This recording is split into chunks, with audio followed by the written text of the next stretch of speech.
맨날 앉아서 편입 공부하는데 성적이 그대로인 사람 있죠? 이 4가지 습관 안 고치면 편입 100% 불합격합니다.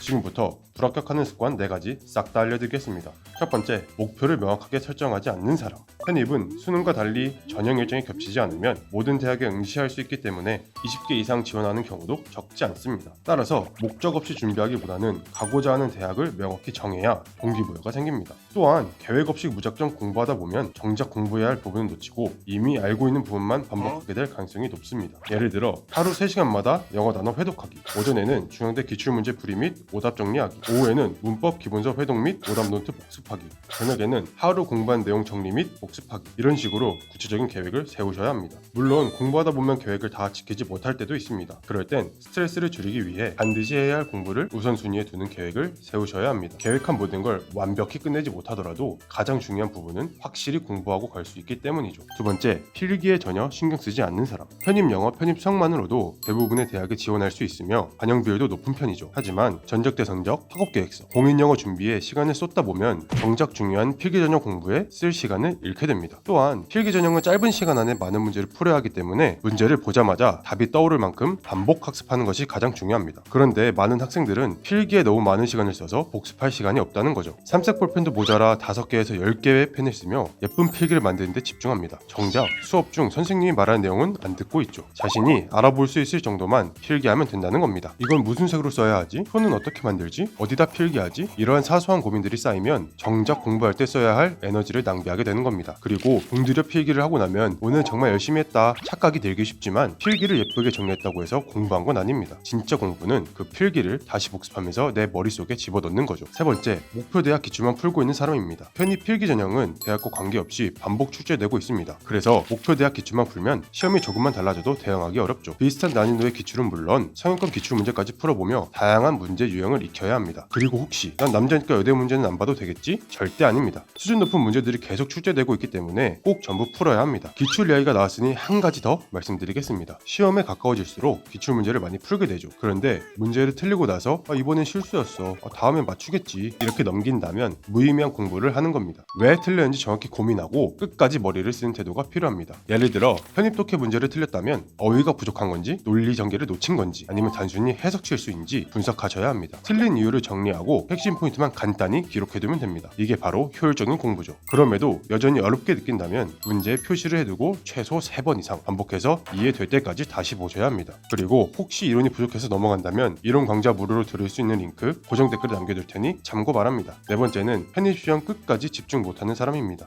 편입시험은 보통 12월부터 1월 중순까지 약 한 달간 진행되며 날짜가 겹치지 않으면 최대 10개에서 20개 대학까지 응시할 수 있습니다. 이 시기에는 학생들이 지치기 시작해서 학원 출석도 줄고 공부 루틴이 무너지는 경우가 많습니다. 하지만 실제로 합격한 학생들을 보면 마지막 시험 전날까지 공부를 멈추지 않았다는 공통점이 있습니다. 만약 집중이 잘 안 된다면 새로운 걸 공부하려기보다 그동안 단권한 것을 반복해서 보는 게 좋습니다. 단권한 것은 내가 약한 부분을 한눈에 볼 수 있게 정리했기 때문에 이 시기에 반복 학습을 하면 자신의 취약점을 빠르게 보완할 수 있죠. 시험 직전까지 헷갈리는 부분을 한 번 더 정리하고 확실히 이해하고 간다면 그 한 문제 차이로 합격할 수 있습니다. 제가 지금까지 말한 4가지만 잘해도 학교가 어디든 합격할 수 있습니다. 그래도 어렵다 하시는 분은 1대1 무료 상담을 통해 올바른 학습 습관에 관해 조언받는 걸 추천드립니다. 그럼 다음 영상으로 찾아뵙겠습니다.